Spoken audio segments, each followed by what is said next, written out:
Il y a 20 ans, j'ai pris la décision de partir en Amérique du Sud sur un coup de tête, sans parler ni l'anglais ni l'espagnol. Enfin, un coup de tête. En fait, j'ai décidé d'aller vivre mes rêves et j'ai toujours rêvé d'aller au Machu Picchu.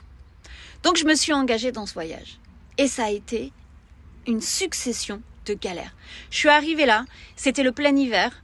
Et au Chili, il y a 20 ans, on n'avait pas le confort qu'on a ici aujourd'hui. Je comprenais rien à ce que les gens disaient. J'étais complètement perdue. Je me suis dit qu'à cela ne tienne, je vais aller au chaud. Je suis montée dans le nord du Chili. Et là, tu vas pas me croire, j'étais sous ma douche, tremblement de terre. J'étais là, non, attends. Tu sais, c'est ces moments comme si tout l'univers se retourne contre toi. Du coup, je suis partie et je me suis rendue au Pérou. Au Pérou, là, révolution. Il y avait des élections, on a dû évacuer le pays d'urgence. J'étais là, non, c'est pas vrai, qu'est-ce qui se passe?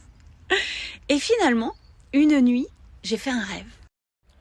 Cette nuit-là, j'ai rêvé que sur mon lit étaient assis 3 chamans et qu'ils me disaient « Tu es protégé, tu peux avancer sur nos terres en sécurité ». Le lendemain, quand je me suis réveillée, parce que j'avoue j'étais quand même un petit peu en PLS à des moments, quand je me suis réveillée, je me suis dit « Ok, je suis protégée, je vais vivre ce périple comme Indiana Jones, prête à toutes les épreuves ». J'en ai eu encore des galères. Je suis passée en Bolivie et en Bolivie j'étais dans un bus, je me souviens une nuit.